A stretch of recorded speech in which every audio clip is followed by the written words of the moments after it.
বন্ধু বলো, তোমার এই হরিণ ঘাটা এসে কেমন ফিল হচ্ছে? এখানে এসে আমার ভালোই ফিল হচ্ছে। যেভাবে মনে করছিলাম আসলে প্লেসটা এরকমের না, খুবই নিরিবিলি, মানে এখানে কোনো মানুষজনই নাই। যে ঘোরার মতো একটা সুন্দর একটা ব্রিজই, আর কিছুই নেই। সো পটুয়াখালী আমরা আসছি, পটুয়াখালী থেকে যারা আসবেন তাদের আসলে অবশ্যই লস হবে, কারণ এখানে এসে পোষায় না। এখানে জায়গা তেমন ঘোরার মতো কিছুই নেই, শুধু এই ব্রিজটাই। ধন্যবাদ। তো রাব্বি বন্ধু, তুমি কিছু বলো। আমরা আসছি পটুয়াখালী থেকে, সেই সকাল 7টায় রওনা দিয়ে এখন পর্যন্ত দুপুরে খাবার দাবার শেষ করে এখানে আসতে আমাদের প্রায় 6-7 ঘন্টা সময় লাগছে। আমরা মাঝখানে আবার একটু বিরতির সময় নিয়েছি, এবং আমি এখানে এসে যেটা দেখলাম, এখানে ঘোরার মতো মোটামুটি শুধু এই ব্রিজটাই, যে আর তেমন কিছুই নেই। এর চেয়ে মনে হয় যে অন্য কোনো স্পট থাকলে সেখানে যাওয়া উচিত।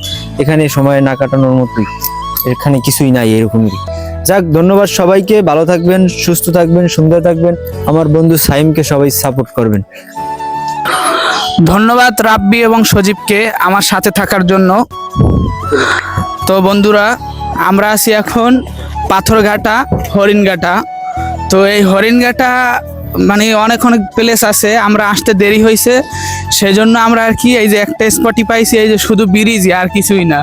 আমরা আসছি পটুয়াখালী থেকে, এসে কোনো ফিল পাই নাই, কারণ লাভ হয় না, এই জায়গায় কোনো মানুষই না। আমরা শুধু এই 3জন মানুষ, এবং এই জঙ্গলে পাখি এবং পাখি গরু মরু ছাড়া আর কিছুই নাই। এখানে হুদই আইয়ে লস হয়েছে।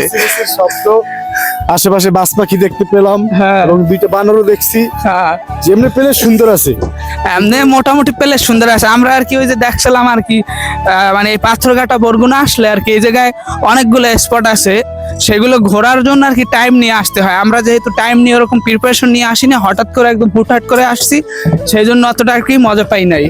যাই হোক বন্ধুরা, ভালো থাকবেন, আসসালামু আলাইকুম। এই জায়গায় আর আসবেন না কেউ, বাই বাই। হ্যাঁ হ্যাঁ, জঙ্গলই জঙ্গল, জঙ্গলটা দেখতেই সুন্দর। মাঝখানে এই যে ভিডিও আছে, মাঝখানে এই যে কি ব্রিজ আছে, জঙ্গলই জঙ্গল।